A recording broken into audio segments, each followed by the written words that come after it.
Hello everyone. तो आज से हम लोग देखने वाले BCS 042 का जून 24 का सॉल्यूशन। ठीक है, तो ये पेपर सॉल्व कराने से पहले आपको कुछ बातें बता देता हूँ।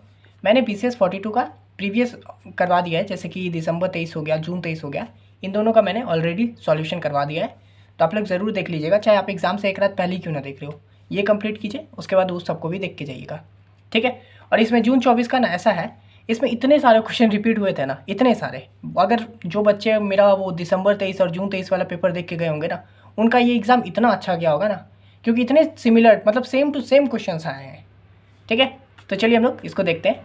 तो क्वेश्चन नंबर 1 का ए बोल रहा है arrange the following time complexities in the increasing order. ठीक है, यहाँ पे हम लोग को कुछ टाइम कॉम्प्लेक्सिटी दिया हुआ है और हमको यहाँ इसको इंक्रीजिंग ऑर्डर में सेट करना है। ठीक है, 2 मार्क्स का क्वेश्चन है, काफ़ी ईजी है। तो चलिए हम लोग करते हैं। तो देखिए, सबसे पहले आएगा log N.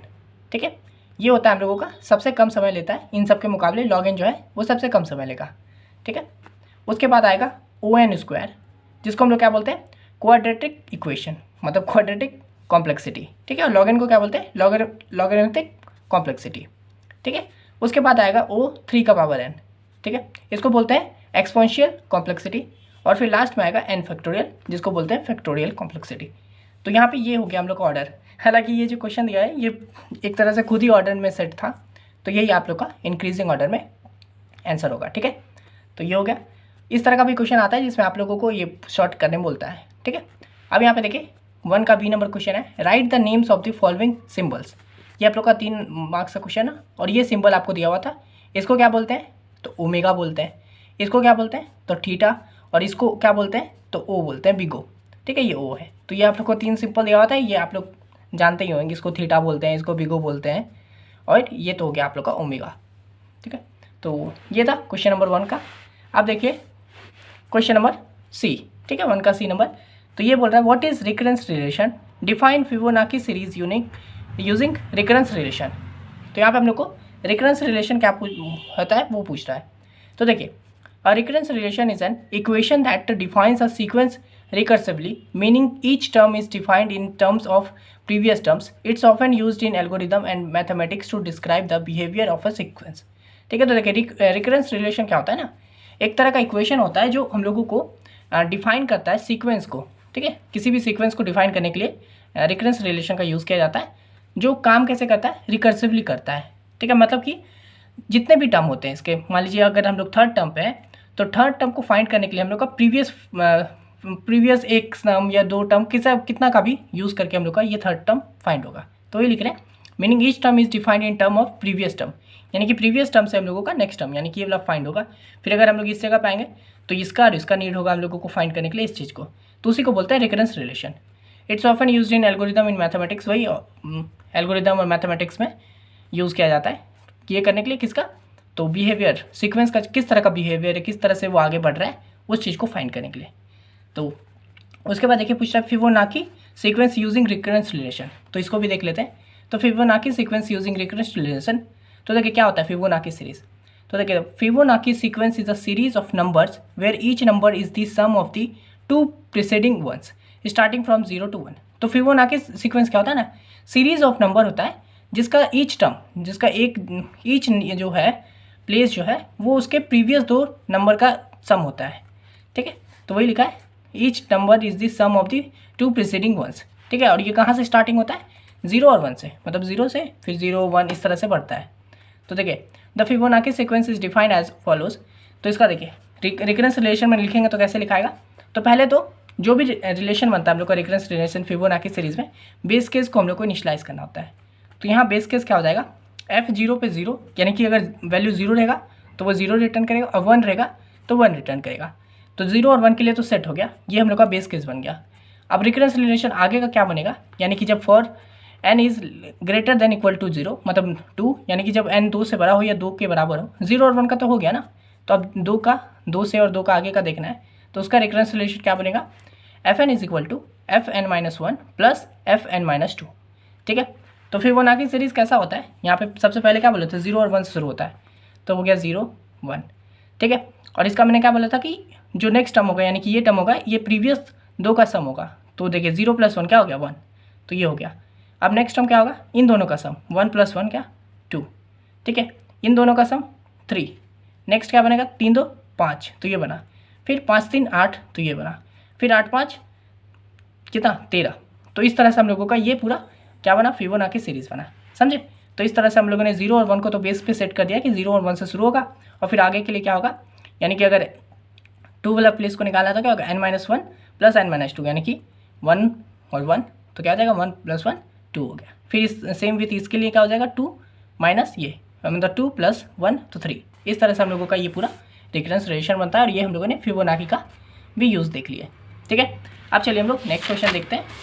Question number D1 का D, what is linear search method, apply linear search to search the number 9 in the following list of numbers, so the searching steps.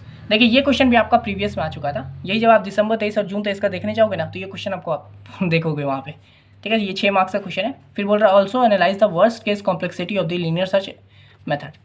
तो यहाँ देखिए लीनियर सर्च क्या होता है, तो linear search is the simple searching algorithm that sequentially checks each element of a list until the desired element is found or the end of the list is reach, ठीक है। तो linear search सबसे normal search जो आप लोग basic जो हम लोग सोचते हैं ना, वो लीनियर सर्च मतलब क्या, भाई आपको मान लीजिए यहाँ पे कोई लिस्ट दिया हुआ है और आपको इसमें से कोई नंबर ढूंढना है, फॉर एग्जांपल 9 ढूंढना है इसके हिसाब से, तो क्या होगा, सिंपल सब पे जाके स्टार्टिंग से शुरू करेंगे, भाई क्या तू 9 है, नहीं है, तो आगे बढ़ जाएंगे, क्या तू 9 है, नहीं, क्या तुम 9 हो, नहीं, क्या तुम हो, नहीं, क्या तुम 9 हो, हाँ मैं हूँ, तो बस मिल गया। तो बस यही होता है कि लाइन बाय लाइन जाओ पूरे लिस्ट में और सबसे जाके पूछोगे क्या तुम हो, तो क्या तुम हो, इस तरह से। तो वही है सिंपल सर्चिंग दैट सिक्वेंटली, यानी कि सीक्वेंस बाय चेक करता है ईच एलिमेंट को ऑफ द लिस्ट, मतलब पूरे लिस्ट का ईच एलिमेंट को चेक करता है जब तक कि डिज़ायर एलिमेंट मिल ना जाए या फिर आपका लिस्ट पूरा खत्म ना हो जाए। पर मान लीजिए अगर हमको 7 ढूंढना था, तो मैं इस पे जाता, इस पे जाता, इस पे जाता, इस पे नहीं मिलता मेरे को 7, तो लिस्ट खत्म हो जाता, तो मेरे को पता चल जाता कि भाई इसमें तो नहीं है 7, तो हम लोग रिटर्न कर देते नल कि नहीं मिला, समझे। तो इस तरह से हम लोग का लीनियर सर्च होता है। ये वाला डेफिनेशन बहुत सिंपल सा ईजी वे में लिखा हूँ, आराम से आप समझ जाओगे। अब देखिए यहाँ पे स्टेप्स बोल रहा है इसको फाइंड करने के लिए, तो चलिए देखते हैं। Steps to apply linear search for the number 9। तो गिवन लिस्ट हम लोग का ये जो दिया था मैंने लिख दिया यहाँ पे 8 4 10 6 9 2, ठीक है। अब देखिए इसको हम लोग क्या करेंगे, सबसे मैंने क्या बोला था लीनियर सर्च में क्या होता है, कंपेयर करना। तो सबसे करो हम लोग को 9 ढूंढना है, तो हम लोग को सारे नंबर को 9 से करना होगा। तो स्टेप 1 में क्या होगा, कंपेयर 8 विथ 9, यानी कि इसको 9 से कंपेयर करेंगे। तो जब हम लोग इससे कंपेयर करेंगे मतलब कोड में, तो क्या होगा, 8 इज़ नॉट इक्वल टू 9, 8 तो 9 नहीं है, तो हम लोग क्या करेंगे, move to the next element, हम लोग आगे बढ़ जाएंगे। फिर हम लोग क्या करेंगे, ये 4 को कंपेयर करेंगे, तो कंपेयर 4 विथ 9, सबको 9 से करेंगे, क्या तुम 9 है, तो बोलेगा 4 नॉट इक्वल टू 9, तो क्या आ जाएगा, move to the next element. फिर हम लोग क्या करेंगे, 10 को कंपेयर करेंगे, कंपेयर 10 विथ 9, 10 भी 9 नहीं है, तो फिर हम लोग नेक्स्ट एलिमेंट पे चले जाएंगे। फिर हम लोग क्या करेंगे, 6 को फाइंड मतलब 6 से कंपेयर करेंगे, कंपेयर 6 विथ 9, तो ये भी 9 नहीं है, तो फिर हम लोग नेक्स्ट एलिमेंट पे चल जाएंगे।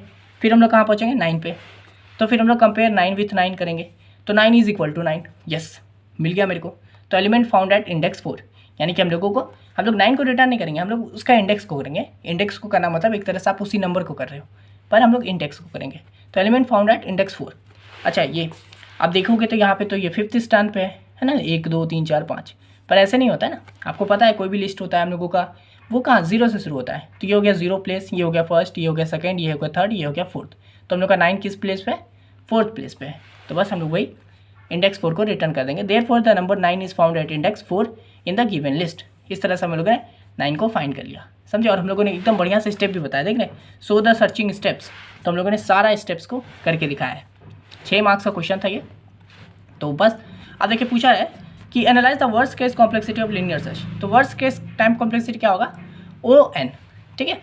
ON का मतलब क्या हुआ कि भाई अगर मान लीजिए जितने भी नंबर होंगे लिस्ट में, जितने भी नंबर होंगे, तो वर्स्ट केस में क्या होगा कि आप जो नंबर को ढूंढना, फॉर एग्जांपल इसमें आप 2 को ढूंढना चाह रहे हो, तो अगर हम लोग 2 को ढूंढना चाहते हैं तो क्या होता है, हम लोग का पूरा कोड इस पे चलता है, इस पे चलता है, इस पे चलता है, इस पे एक ये पूरा अंत तक जाके फिर जब अंत में पहुंचता तब उसको 2 मिलता। यानी कि यहाँ पे जितने नंबर होते, फॉर एग्जाम्पल अगर यहाँ पे n नंबर होते तो हम लोग का वर्स्ट केस में क्या होता, n होता। और फॉर एग्जाम्पल मान लीजिए अगर नहीं भी मिलता तो भी हम लोग पूरा लिस्ट में जाते, अंत तक जाते, तो भी हम लोग कितना चले, n स्टेप तक चले, मतलब जितना भी होगा यहाँ पे n स्टेप तक चले ना। तो इसलिए हम लोग का वर्स्ट केस क्या बनेगा, n बनेगा। अगर मान लीजिए यहाँ पे नहीं भी रहता तो भी हम लोग लास्ट तक जाते हैं और फिर बोलते हैं कि नहीं मिला, तो क्या हो गया, उसमें भी वर्स्ट केस ON हो गया। तो इस तरह से हम लोगों ने ये देख लिया, बहुत सिंपल सा था। अब चलिए next question, question number E।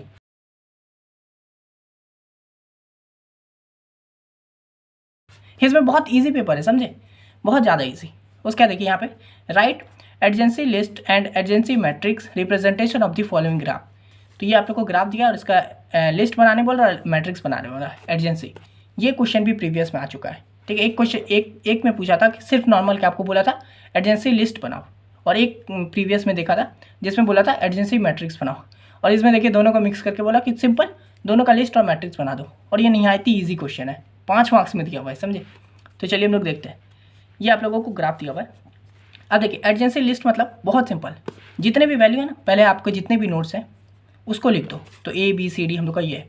अब हम लोग को क्या देखना है, सिंपल ए से कौन कौन डायरेक्ट कनेक्टेड है। तो हम लोग शुरू ए से करते हैं। तो ए से देखिए हम लोग का क्या कनेक्ट है, बी कनेक्ट है, फिर ए से हम लोग का ई कनेक्ट है, और ए से सी कनेक्ट है। तो बस आपका एडजेंसी लिस्ट क्या बन जाएगा, ए से क्या क्या कनेक्टेड है। तो ए से हम लोग का बी कनेक्टेड है, ठीक है, ए से फिर सी कनेक्टेड है, और ए से ई कनेक्टेड है। तो ये हो गया हम लोग का, समझे। इसको मैंने ऐसा डिज़ाइन में बनाया, आप इसको ऐसे नॉर्मल भी लिख सकते हो, ए से बी सी और ई कनेक्टेड है। और ज़रूरी नहीं है कि ये बी सी ई होगा, ये C B E B C कुछ भी हो सकता है। तो आप चाहो तो ऐसे नॉर्मल भी लिख सकते हो, पर ऐसे थोड़ा लिख दीजिएगा, फ्री का मार्क्स है तो थोड़ा अच्छे से लिखो।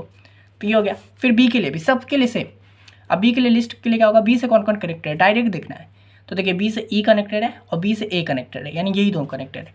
तो बस बी से ए और ई कनेक्टेड है। फिर देखिए सी से क्या कनेक्टेड है, सी से ए कनेक्टेड है और डी कनेक्टेड है। तो सी से ए और डी कनेक्टेड है। फिर देखिए डी से क्या कनेक्टेड है, डी से ई कनेक्टेड है और सी कनेक्टेड है। तो देखिए डी से सी और ई कनेक्टेड है। उसके बाद देखिए ई बचा, तो ई से क्या कनेक्टेड है, बी कनेक्टेड है, ए भी कनेक्टेड है और डी भी कनेक्टेड है।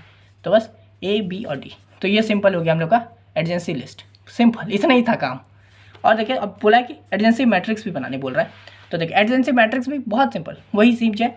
अगर यहाँ पे लिस्ट आपका बना ही चुके हैं तो बस क्या करना है आपको, नॉर्मल आपको मैट्रिक्स बना देना है, जितने भी वैल्यू आपके यहाँ पे हम लोग को कितना ए बी सी डी 5 है। तो आप नॉर्मल लिखिए A B C D E, और सेम विथ इधर भी A B C D E. और यहाँ पे भी सेम वही कॉन्सेप्ट करना है कि आपका देखना है कि ए जो है ये किससे किससे डायरेक्ट कनेक्टेड है। तो हम लोग जब यहाँ पे लिस्ट बनाए थे तो यहाँ दिख रहा है हम लोग का ए बी सी और ई से कनेक्टेड है। तो आप क्या करो, ए पे बी वाले को 1 कर दो, सी वाले को 1 कर दो, जो है मतलब यहाँ पे जो कनेक्टेड है बी सी ई। तो बी को कर दिया, सी को कर दिया, ई पे 1 कर दो, बाकी को 0 0 कर दो, समझे। सेम विथ बी, अगर मान लीजिए सिर्फ डायरेक्ट मैट्रिक्स बोलता तो वही करते हैं, बी से देखते बी किससे कनेक्टेड है डायरेक्ट, ई से और ए से। तो बस ए को कर दो, बी वाले में ए को कर दो 1 और ई को कर दो 1, बाकी सब 0 0 0। सेम विथ सी, सी किससे कनेक्टेड है, सी और ए और डी से कनेक्टेड है। तो सी हो गया ए से कनेक्टेड, डी पे 1 कर दो, ए पे 1 कर दो, बाकी सबको 0 0। उसके बाद फिर डी पे, डी देखो किससे कनेक्टेड, सी और ई से। तो सी को 1 कर दो, ई को 1 कर दो, बाकी सबको 0 0। और फिर ई किससे कनेक्टेड है, ए बी डी से। तो ए को 1 करो, बी को 1 करो, डी को 1 करो, बाकी सबको 0। तो इस तरह से ये मैट्रिक्स बन गया। ये बोले ना बहुत ज़्यादा सिंपल, फ्री का मार्क्स है। तो इस तरह से हम लोगों ने देख लिया क्वेश्चन नंबर 1 का A B C D E. तो और ये सब क्वेश्चन ऐसा है, ये भी आपका प्रीवियस में रिपीट किया है, ठीक है। ये भी क्वेश्चन आपसे लीनियर सर्च का रिपीट किया है। आप जब देखने जाओगे ये भी क्वेश्चन किया है, जब आप प्रीवियस देखने जाओगे ना, जब ये खत्म कर लियो दिसंबर 23 जून तक इसका देखने जाओगे, आप खुद ही देख के खुश हो जाओगे कि यार मेरे को तो सब आ रहा है। तो इसी तरह से आपको पढ़ लेना है इसको। अगर आपको ये वाला PDF चाहिए, ये जो मैं आपको यहाँ पे पढ़ा रहा हूँ, इसी का अगर आपको ये वाला PDF के फॉर्म में चाहिए होगा, BCS 42 जून 24 का सॉल्यूशन PDF के फॉर्म में, तो मैं ये आपको प्रोवाइड करा दूंगा। इसके लिए आप सिंपली मेरे को इंस्टा पे मैसेज कीजिए, इंस्टा का लिंक डिस्क्रिप्शन में दिया हुआ है। आप इस वीडियो का लिंक कॉपी करके वहाँ पेस्ट कर दीजिएगा, मैं समझ जाऊँगा आपको ये वाला PDF चाहिए, ठीक है। यही जो मैं पूरा आपको पढ़ाऊंगा यही आपको PDF के फॉर्म में वहाँ प्रोवाइड करा दूंगा। ये फ्री PDF नहीं होगा, पेड PDF होगा। तो मैं आपको बताऊंगा कैसे पे करना है, आप पे करोगे, मैं ये वाला PDF आपको वहाँ दे दूँगा, ठीक है। और आप बाकी वीडियो को भी ज़रूर देख लीजिएगा। अगर आप 4th सेमेस्टर में हो तो मैंने जितने भी आपके जैसे BCS 40 हो गया, 41 हो गया, है ना, आपके जितने भी लैब वाले सब्जेक्ट हैं वो सब भी, और अगर आपका प्रीवियस किसी भी सेमेस्टर में बैक लगा हुआ है तो उन सब का भी आपको वीडियो यहाँ पे मिल जाएगा। तो प्लेलिस्ट वाले सेक्शन में जाइए और आपके काम का जितना वीडियो है सबको देखिए, ठीक है। अगर आप BCS से हो तो इस चैनल पे आपको सब कुछ मिलेगा, और आने वाले समय में भी इस चैनल पे आपको सारा कंटेंट मिल जाएगा, फिर 5th में 6th में सभी में। तो ज़रूर देख लीजिएगा। मिलते हैं नेक्स्ट वीडियो में, तब तक के लिए धन्यवाद।